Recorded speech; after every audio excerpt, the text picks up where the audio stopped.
एक भक्त के वचन, एक मर्यादा की रक्षा और एक ऐसी लीला जिसमें समस्त ब्रह्मांड कांप उठा। अयोध्या नगरी में श्री राम के राज्याभिषेक के पश्चात एक महान आयोजन आरंभ हुआ, अश्वमेध यज्ञ, जो केवल वही राजा कर सकता है जो समस्त पृथ्वी का अधिपति हो। यह यज्ञ श्री राम ने धर्म की पुनः स्थापना और राजसत्ता की मर्यादा को स्थापित करने हेतु प्रारंभ किया। एक शुभ मुहूर्त में यज्ञ का घोड़ा छोड़ा गया। उसके साथ चल रहे थे महावीर शत्रुघ्न, हनुमान जी, भरतपुत्र पुष्कल, सुग्रीव, असंख्य अपराजेय योद्धा। जहां भी यह घोड़ा गया वहां के राजा झुक गए, क्योंकि यह घोड़ा श्री राम की आज्ञा का प्रतीक था। यज्ञ का घोड़ा अब पहुंचा देवपुर, एक पुण्य भूमि जहां का राजा वीरमणि एक धर्मनिष्ठ और पराक्रमी शासक था। राजा वीरमणि श्री राम के मित्र भी थे, परंतु वे भगवान शिव के परम भक्त भी थे। उनके पुत्र रुक्मांगद युवावस्था के जोश में तपे हुए योद्धा थे। जब यज्ञ का अश्व उनके राज्य में प्रवेश करता है तो रुक्मांगद उसे बंदी बना लेते हैं और युद्ध का अलंकार पहनकर कहते हैं, यदि यह राम का घोड़ा है तो आओ, मुझसे युद्ध करो और इसे छुड़ा कर ले जाओ। पुत्र की यह घोषणा सुनकर राजा वीरमणि विचलित हो उठते हैं। वो पुत्र को समझाते हैं, रुक्मांगद, यह श्री राम का घोड़ा है, जो मेरे मित्र हैं, धर्मात्मा हैं, उनसे शत्रुता का कोई अर्थ नहीं।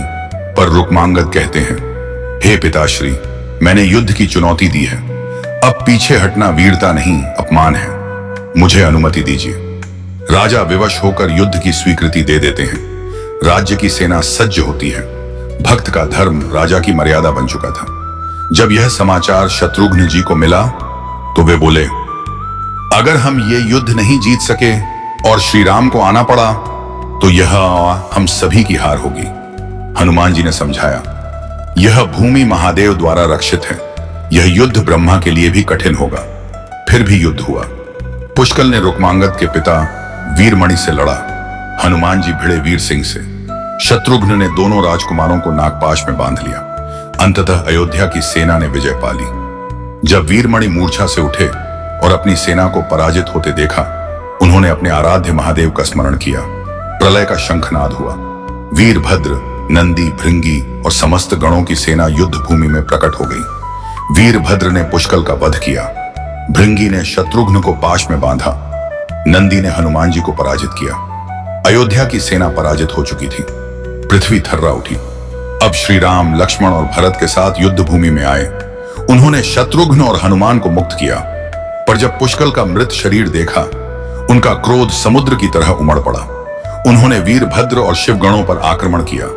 राम का दिव्यास्त्र नंदी और वीरभद्र को घायल कर रहा था। देवता कांप उठे। शिवगणों ने एक स्वर में महादेव को पुकारा। तब प्रकट हुए स्वयं भोलेनाथ, जिनके आगमन मात्र से संपूर्ण भूमि निस्तब्ध हो गई।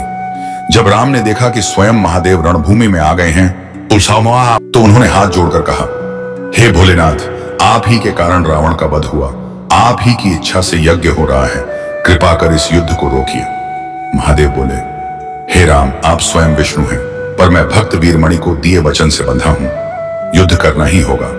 अब शुरू हुआ ईश्वर बनाम ईश्वर का युद्ध। श्री राम ने विष्णु के सारे दिव्यास्त्र चलाए, महादेव ने अपने त्रिनेत्र और त्रिशूल की शक्ति दिखाई। जब राम के सारे अस्त्र निष्फल हो गए, तब उन्होंने वह पाशुपतास्त्र निकाला, जिसे महादेव ने स्वयं उन्हें प्रदान किया था। राम बोले, हे प्रभु, आप ही का दिया अस्त्र आप ही पर चला रहा हूं, इससे कोई अजेय नहीं रह सकता। और राम ने उसे चलाया। पाशुपतास्त्र महादेव के हृदय में समा गया, पर वे पराजित नहीं हुए, वे प्रसन्न हुए।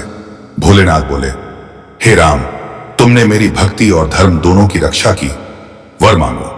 राम ने करुण स्वर में कहा, हे नाथ, इस युद्ध में जो भी वीर गति को प्राप्त हुए, पुष्कल, रुक्मांगद, वीर सिंह, चार्याम, 22 सभी योद्धा, उन्हें जीवन दान दीजिए।